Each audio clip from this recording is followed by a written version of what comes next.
Welcome to ThinkTech on OC16, Hawaii's weekly newscast on things that matter to tech and to Hawaii. I'm your host, Duke Oishi. And I'm your co-host, Maria Kashem.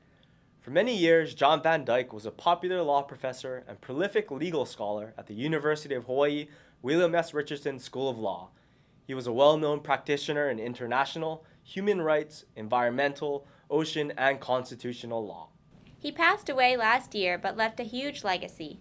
Last week, that legacy was evidenced in a program dedicated to him at the law school. The symposium was hosted by the Jon Van Dyke Institute of International Law and Justice and the University of Hawaii Law Review. The institute is managed by Jon's wife, Sherry Broder. It was called He Halia Aloha no Jon, Memories of Aloha for Jon, a symposium tribute to Professor Jon Markham Van Dyke.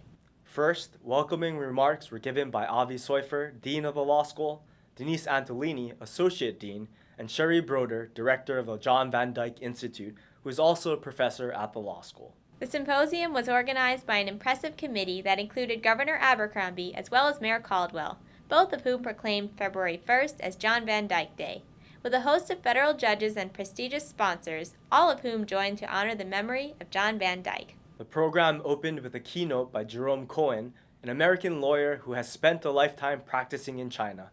He spoke on a new era for Chinese justice, reflections on the Bo Xilai and Cheng Guangchen cases. Then, in the next 2 days, there were a number of panels, 8 to be sure, and further keynotes with a remarkable array of legal scholars from all over the country, Asia Pacific, and Europe, who knew Jon and spoke of him, and who are a testament to his fame and popularity in the global legal community. Jon had a fierce passion for teaching and an unwavering commitment to the thousands of students who passed through his classes. He was also my professor, and we all loved him very much. He sought to bring dignity to discourse by teaching how to ask and answer tough questions, respect varied opinions, and seek a path toward a more civil world. There were many more presentations over the next 2 days on the law of the sea, international environmental law and nuclear law, climate change and sea level rise, control of environmental impacts by emerging regimes, protection of the ocean and its resources, utilization of indigenous traditions and customs, and international law and the development of the right of indigenous peoples. Suffice to say, the dozens of speakers and talks that followed were all important and worthwhile, and a credit to Jon's legacy. Everybody for all the wonderful, very interesting and high-quality presentations that we heard yesterday. It was just terrific, and I really appreciate how much people, how many honors and how much praise people gave to Jon and his work. It really means a lot to me and my family. So today we're going to have panel 5, which is protecting the ocean and its resources. So my topic today will be from my part of the world, and it's on the question of a particularly sensitive sea area for the Black Sea. And this is an area where Jon also had an interest in the Black Sea. If I'm correct, his grandparents were missionaries in Bulgaria, so he also had some ties to that area of the world as well. Right now there is no particularly sensitive sea area in the Black Sea, and so my presentation is going to be one about what we call PSSAs in short, and also why I think that maybe it's time we thought about having the Black Sea designated as a PSSA.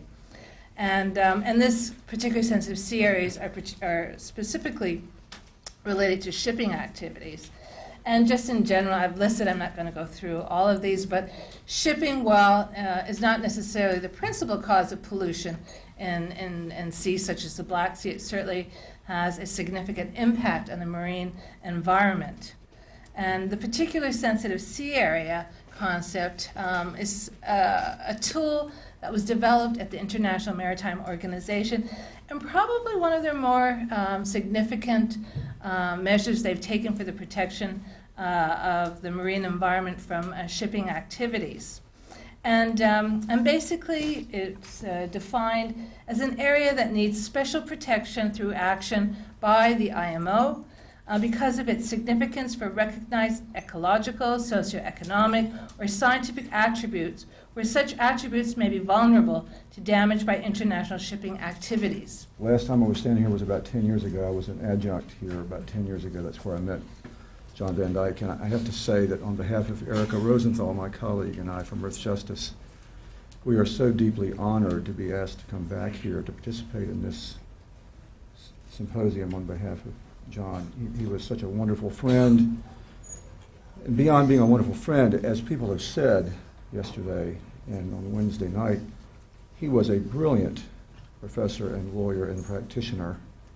He was creative, he was relentless, and probably most importantly for me personally, he was so generous. I would pester him periodically with emails just out of the blue asking silly questions about how do you get at something in the middle of the ocean. He would always make time to respond and respond in a thoughtful way and add value. The guy was just tremendous. Well, I don't think we're going to see his like in a long time. And I was searching for a way to help describe his impact as a thought leader, and I was reminded of a poem by a very famous Southern poet, Wallace Stevens, called The Anecdote of the Jar, which opens up like this. I placed a jar in Tennessee, and round it was upon a hill. It made the slovenly wilderness surround that hill. And that was Jon. Jon would talk, people would listen, he would impose a little bit of order on the chaos among the competing theories. He was just an extraordinary scholar and a brilliant professor. And so there are some really potentially powerful legal strategies that Jon and Sherry and Duncan and David and some others help to gin up for the Pacific Small Island developing states, should the day come when they are so dismayed at what is going on in the international negotiations and what is not going on, and they've been pretty dismayed, that they are willing to risk the aid and trade relationships. I think Maxine Burkett talked about this yesterday. This is a pretty heavy decision for any nation when you're talking about taking up an action against a donor country. You're talking about money for schools and health. So it hasn't happened yet, but it is sitting in their back pocket, and for that, we're very grateful, and I'm empowered on their behalf to say that they're very grateful for the assistance of Jon and Sherry and others in helping them to work that up. Of course, the Pacific Islands have been leaders, these are small island developing states, in ocean health issues over time, and they decided in the wake of the rather underwhelming, as David said, outcome at Copenhagen, that they were going to begin to look at other forums outside of the UNFCCC to leverage action, both financial and political support on the ground, in the water, to move forward on the other CO2 problem, ocean acidification. There's a lot of forces that have gone into the history of the Law and Sea Convention in the U.S. Congress. I'll be looking at, this is UNCLOS, right? The convention that was negotiated in the 80s and has come through again and again and again through the Senate and has really never made much progress. So the question has always been, I think every time, is this the time? Is it going to make it? People keep on being optimistic that there is chances of ratification. And partly, it would just be really great if the U.S. could ratify the Law on the Sea Convention. So I'm going to run through a little bit of background, and then after that, who is really interested from a political perspective in passing or ratifying UNCLOS, and also who is not, right? Why is there objections? We've heard a lot of kind of gritty details of the work that the Law of the Sea can do, and it's important to remember that the groups that are opposed are not necessarily lining up with the groups who benefit or who really are hurt by this. So it's kind of a strange logic that we'll kind of see a little bit. And then lastly, I'd like to make just a few notes about what are the possibilities moving forward. It's very, very easy to get depressed about this if you're somebody who is interested in ratification. You see, I think, like any kind of international engagement with the U.S., resistance, and it feels like there's not much movement. But I actually think there's some reason for cautious optimism. So we'll see where that's going. So just to begin here, going back to 1970s, 1980s, it's important to remember that the U.S. was a huge proponent of some of these moves. And a lot of what is the real background for the Law of the Sea Convention was really, even what it looks like today was very much driven by U.S. desires. And I think most commentators have said the U.S. really achieved most of the objectives that it was trying to get. So the excessive maritime claims that you saw a lot of moving through, that's very settled law at this point. All of the codifications that's happened is pretty clear-cut. Here's the latest FAO trends, and you'll see at the top the stocks fully exploited and overexploited continue to increase, and non-exploited, the big dark line, is reaching down to 10%. And here's just the figures of fully exploited and overexploited, reaching 87%. So you can see here, right from 2006 to 2012, things are not getting better. And why are the oceans important? Well, they feed over 3 billion people with 20% of their protein.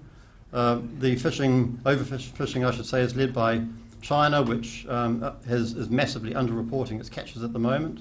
And globally, China has some 4.36 million fishing vessels, and it's about to increase.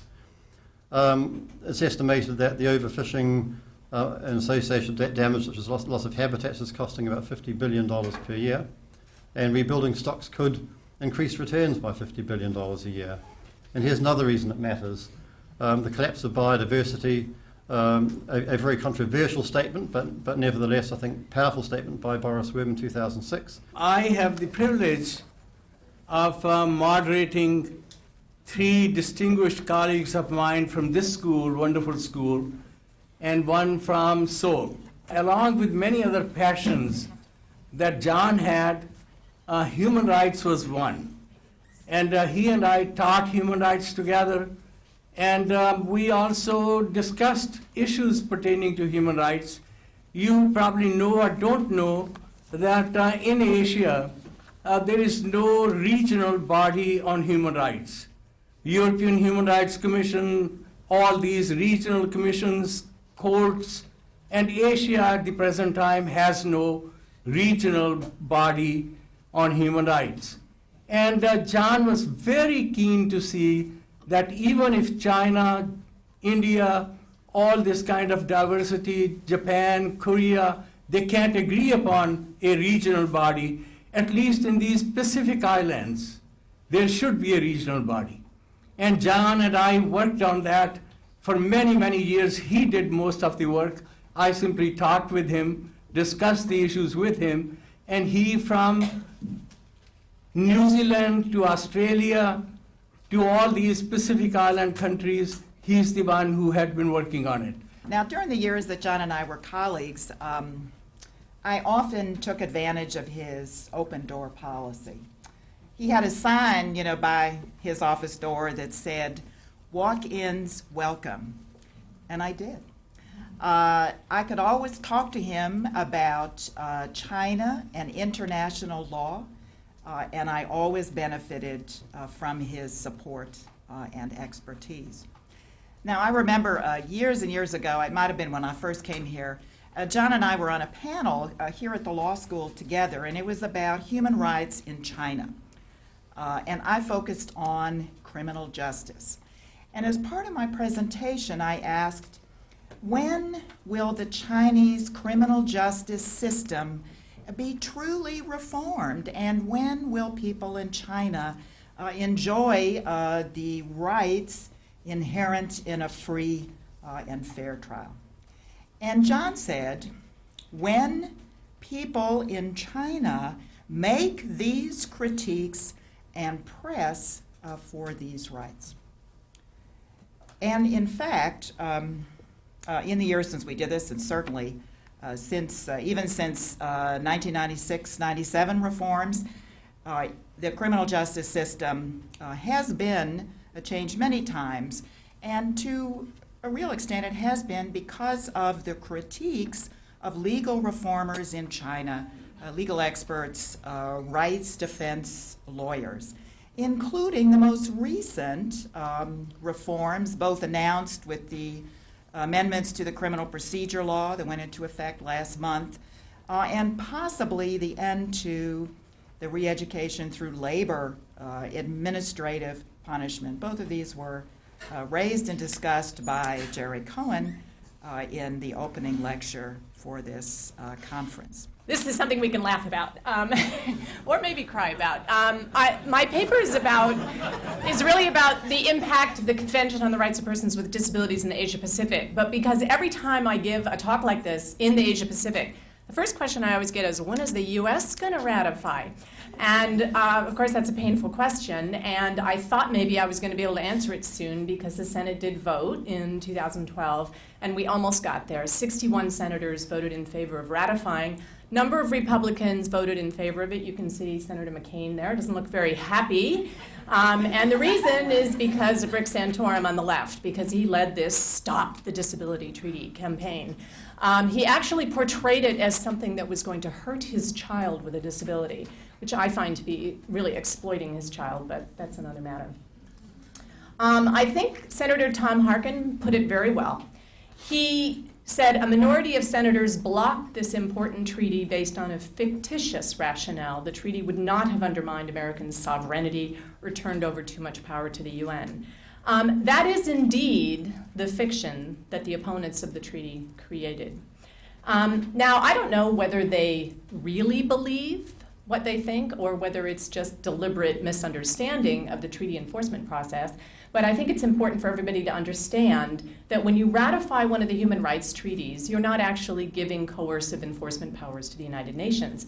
You are indeed agreeing to report periodically to the Committee on the Rights of Persons with Disabilities. And it's a treaty monitoring body like the treaty monitoring bodies for other UN human rights treaties.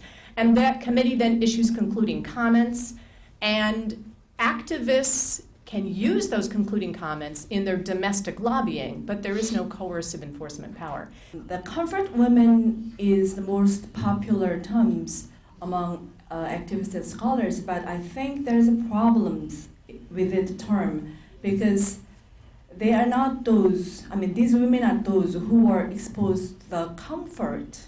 They have never been in the situation of a comfort. The one who had the comfort is male soldiers. So this term is quite male-centered, patriarchal terminology, so I don't like this term. And some other scholars use the term sex slave, but I also think it gets rid of their agency that has driven them not to obey and to protest against Korean government as well as Japanese. They once they denounced their citizenship as a Korean, when the Korean government represent kind of lukewarm attitude on their issues, so they denounced the citizenship of Korea, and they have been holding, as you may know, Wednesday meetings on every Wednesday at noon.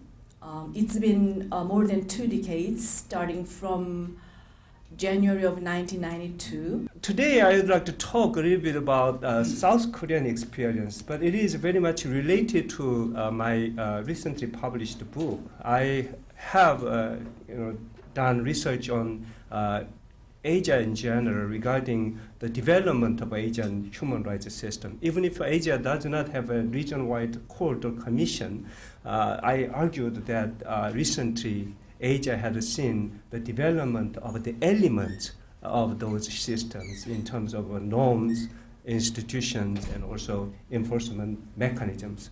And today I want to go one step forward by looking at South Korean experience, and I would like to give some context to the development, especially happening in Asian countries.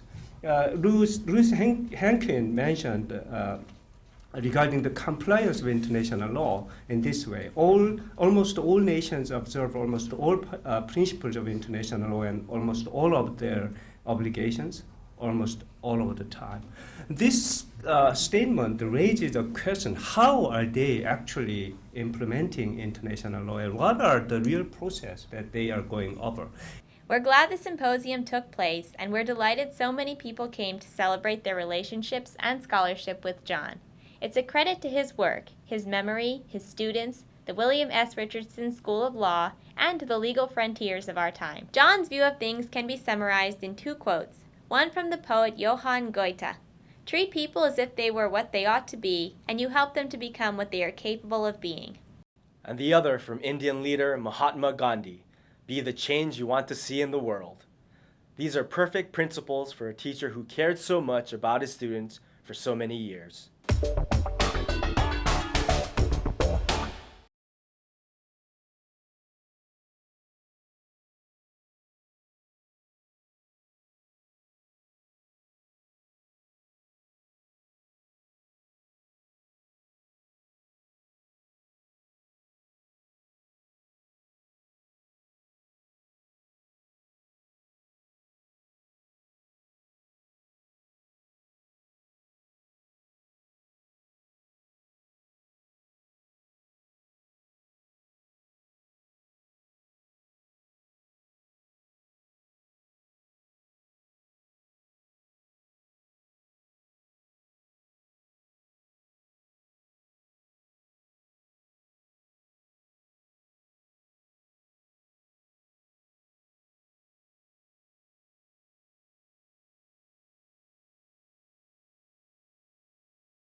And now let's take a look at our ThinkTech calendar of events going forward. ThinkTech's 4 to 5 p.m. Drive Time radio series on KGU 760 AM continues this week.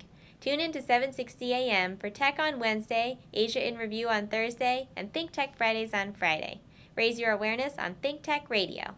On February 28th, HVCA and ThinkTech will present a luncheon program at the Plaza Club entitled Transportation in Hawaii, How Well Are We Getting Around These Days?, featuring speakers on various modes of air, sea, and land transportation and the issues now in play. Sign up for these programs on hvca.org.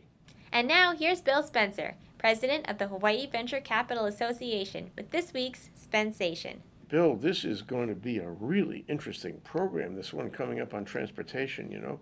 First of all, I'd like to say it's big. It's hard to get your hands around it. And it's hard to find common denominators and threads. Except I think, you could probably say that we're a little behind. We have problems in transport. We have congestion. We have potholes. Their airfares are too expensive. We don't have a ferry. There's a lot of problems we have, and we really haven't paid attention to them. This program is going to cover those things, and we're going to have to find, what the real message is. So we have like 8 speakers, and I'm going to tell them they have to find the message. They have to find the common denominator. It's up to them. Let them do some, thought and integration during the program itself. We also have Cheryl Soon, who's one of my favorite transportation people ever. Cheryl Soon was Department of Transportation Services for several years. She got great credentials in transportation and planning. She has a real handle on how things should work. And she's going to be our moderator. We also have Kalani English, Senator Kalani English. He's the chair of the Senate Transportation Committee, and we'll use him as an opening speaker for opening remarks, because he's got to get back to the legislature, Right. And sort of start the program off that way. So I really can't tell you exactly how this is going to wind up. I can only tell you that we have some very interesting speakers from different walks of life, different little areas of expertise around transportation. And we are going to learn stuff that we never knew before about transportation in Hawaii. I never sensed that there has been, other than rail, a real goal for transportation. Of course, there's confusion in terms of who's really in charge. Obviously, the state has a stake. The city has a stake. They all have different responsibilities. But have you ever seen a real vision for transportation? No, you don't see an integrated vision in Hawaii. And, the same thing happens in other areas. You see projects, they pop up projects, and they bear no relationship to other areas of transportation. It's like that carnival that's going to come up in Kaka'ako. All of a sudden, here's another idea. It doesn't have anything to do with any kind of master plan. It just pops up. And that's the way the projects work in popping up on transportation. We really should have a comprehensive plan. I grew up in New York City, and Robert Moses was there, and he knew how to do public works. The city council, the mayor gave him a free hand, administration after administration, because they knew he had and would make a master plan. We don't have that. We should have that. We're never going to get it right until we have that. I think the most important message, Bill, that we can leave with our listeners here, in talking about this program and at the program itself, is that transportation is an inherent part of the economy. It's sort of like diversification. And ThinkTech and the Hawaii Venture Capital Association, we care about the economy. And if you care about the economy, you must have good and comprehensive plans for the development of transportation in our state. If we have a better transportation system, it will be easier to get around, it will be cheaper to get around, we'll have a better economy. Aside from a quality of life improvement, we'll have a better economy. That's right. And that is the most important aspect of this. And, we're like the frog boiling in the water, because what's happening is our transportation system, is declining with other infrastructure, but there's a lot of infrastructure in transportation, and it is declining. And while it declines, we don't realize it. We have this kind of Zen experience of thinking, knowing that it's declining, but not doing anything about it. And we really have to do something about it if we want to have it keep up with the development of our economy. That's right. Well, if you want to learn more, please join us February 28th at the Plaza Club, 11:30 to 1:30. You can register at hvca.org. We'll be right back to wrap up this week's edition of ThinkTech. But first, we want to thank our underwriters. Hawaiian Electric Company and its affiliates Miko on Maui and Helco on the Big Island are deeply committed to the communities they serve. Galen Ho is a senior executive of BAE Systems, a global defense, security, and aerospace company, and CEO of CBI Polymers, a tech company in Hawaii. The High Tech Development Corporation, the state's leading technology agency attached to the Department of Business, Economic Development, and Tourism. Castle and Cook Hawaii, with a time-honored legacy that spans more than 160 years and revolves around its mission of investing in Hawaii, creating communities, and providing for the needs of our state. Hawaii Gas, formerly the gas company, the proponent of the Liquefied Natural Gas Initiative, helping Hawaii achieve its transition to clean energy and a better energy future. Okay, Maria, that wraps up this week's edition of ThinkTech. Remember, you can watch ThinkTech on OC16 several times every week. Can't get enough of it, just like Jay Fidel does. For additional times, check out oc16.tv. You bet, Duke. For lots more ThinkTech videos and for underwriting and sponsorship opportunities for ThinkTech on OC16, visit thinktechhawaii.com. Be a sponsor or a volunteer and help us reach Hawaii. I'm Duke Oishi. Thanks so much for joining us on ThinkTech. You can watch this show throughout the week and tune in next Sunday evening for our next important weekly episode. Aloha, everyone. I'm Maria Kashem. See you next time. My name is DJ. ThinkTech raises public awareness.